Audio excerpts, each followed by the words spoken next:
Segmentation is the process of identifying the boundaries between words, syllables, or phonemes in spoken natural languages.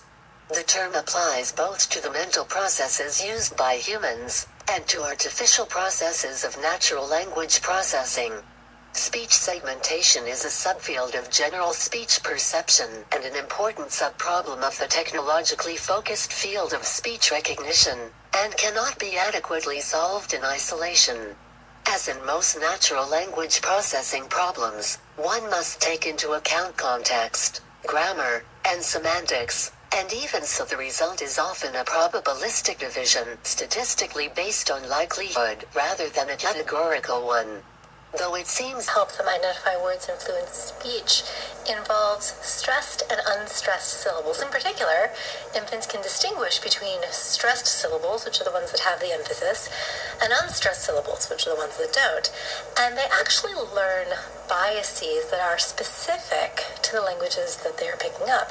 So, for example, English infants prefer words that begin with a stressed syllable, which is sometimes called a trochaic pattern from poetic devices that don't concern us right now called trochees. But suffice it to say, they prefer words like castle. While French infants prefer words to end with stress, that is, words that have a beyond kind of pattern, so the stress syllable is the end of it. It's called an iambic pattern, again, for poetic reasons that don't concern us, but these are biases that they will therefore use when they get a fluent stream of speech to figure out where the words are. So, for example, again, English infants will prefer words to begin with stress, so if they are basically sticking a word boundary before a stress syllable because they're like, oh, I know a word begins here, then they're going to put stress before went, before castle, before goblin, before city, before very hard. These are the words that they're going to be picking out by using this strategy. And it's not so bad, right? Although there are problems, right? There are words that are missed because they're not following that stress pattern, like the word beyond, right, which actually has the opposite with stress on the final syllable. And then there are words that don't really seem to have much in the way of stress, especially when you say them in fluent speech. So we focus on the part of the utterance after the comma, right, which was very hard to get to. The which was doesn't actually have a lot of stress. It certainly have, especially in fluent speech, so this strategy wouldn't identify it, which and was, as separate words. So here's a question. Infants have these language-specific stress biases. How exactly do they learn them, right? Because they have to learn them since they do differ by language. And so a study by Swingley in 2005 suggested that these biases arise from the initial words that infants extract by using statistical cues like transitional probability.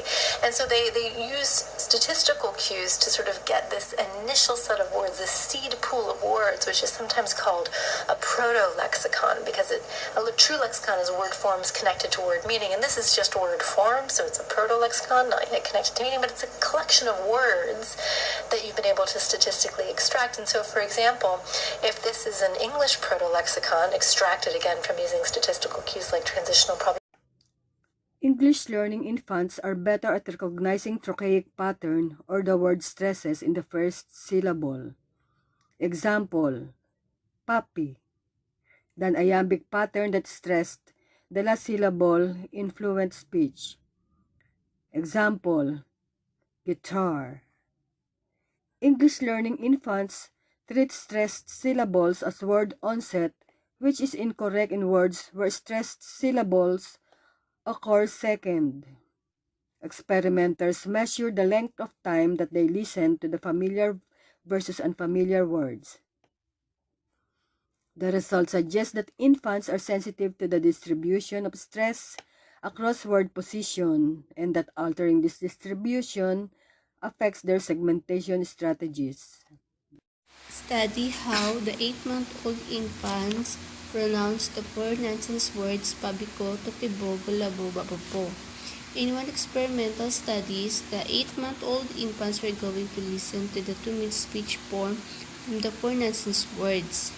The words were produced by a speech synthesizer and strung together in 3 different orders, analogs to 3 different sentences without any pause or other phonetic cues to the word boundaries. After listening to the string, the infants were tested if they could distinguish the words of the language. Despite the very brief exposure and the lack of boundary cues, the infants were able to distinguish the words from the non-words.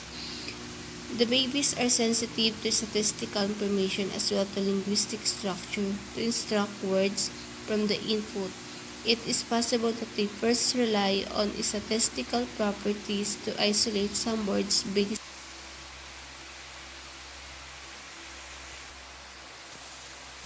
on these words, so that studies infants' reliance on statistic versus stress by segmenting words support this two-stage model.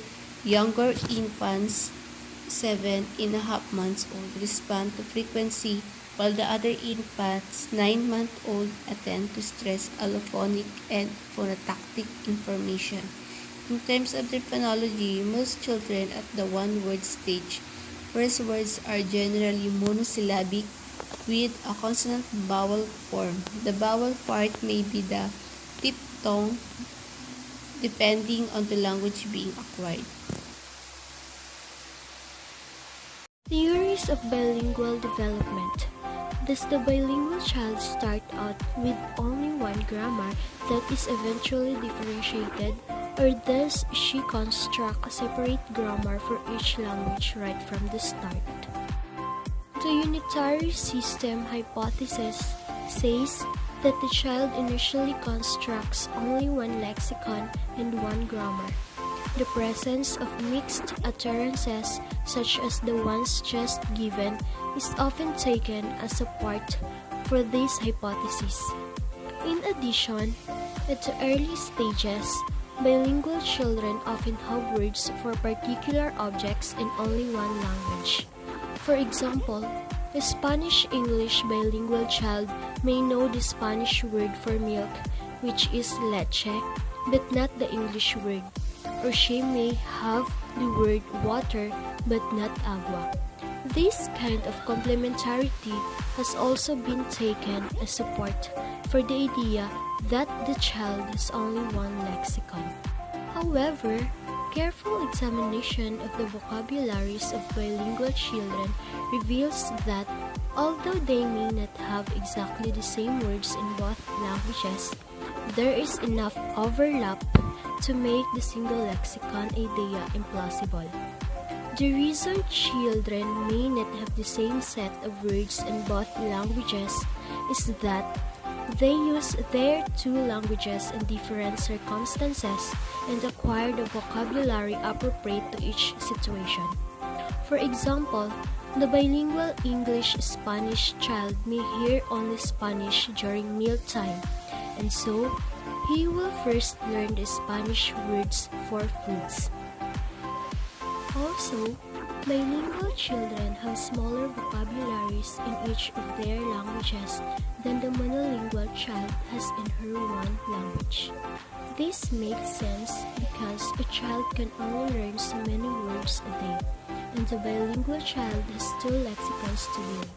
For these reasons, the bilingual child have many more lexical gaps than the monolingual child at a comparable stage of development, and those gaps may be different for each language.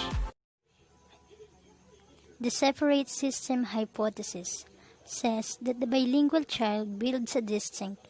It is necessary to look at how the child acquires those pieces of grammar that are different in his two languages. For example, if both languages have SVO word order, this would not be a good plan to test the hypothesis. Several studies have shown that where the two languages diverge, children acquire the different rules of each language, meaning bilingual child can distinguish which rules is used in a particular language. Spanish, English, and French-German bilingual children have been shown to use the word orders appropriate to each language, as well as the correct agreement morphemes for each language, according to the study. Other studies have found that children set up two distinct sets of phonemes and phonological rules for their language.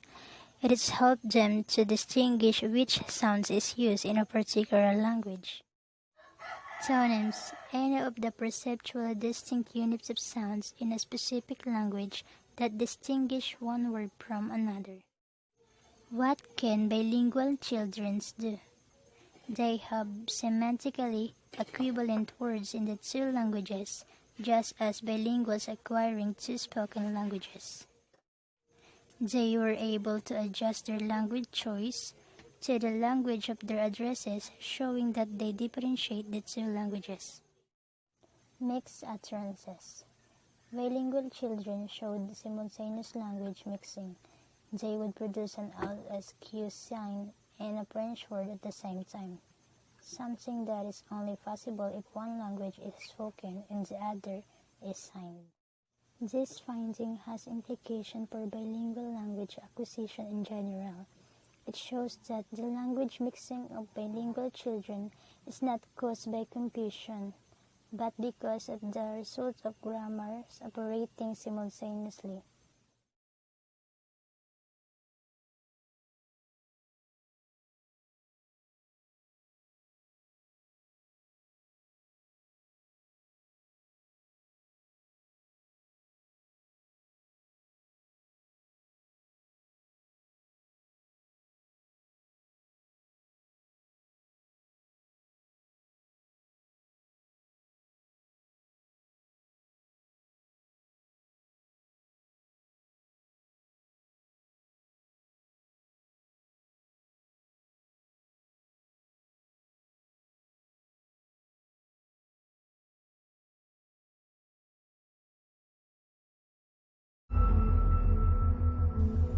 If bilingual children have two grammars and two lexicons, what explains the mixed utterances?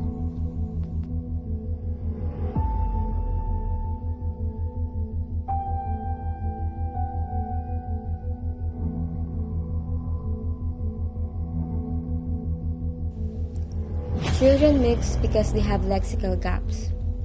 If the French-English bilingual child does not know the English word lost, she will use the word she does know. Purdue, the any port in a storm strategy. Another possibility is that the mixing in child language is similar to code switching used by many adult bilinguals.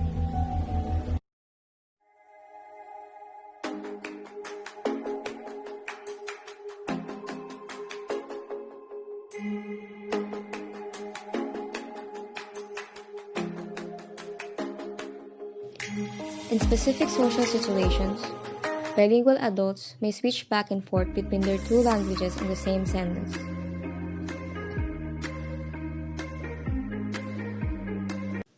What is code switching? Code switching reflects the grammar of both languages working simultaneously. It is the practice of moving back and forth between two languages or between two dialects of the same language. Adult bilinguals code switch only when speaking to other bilingual speakers. Children young as 2 make contextually appropriate language choices. Thanks for watching!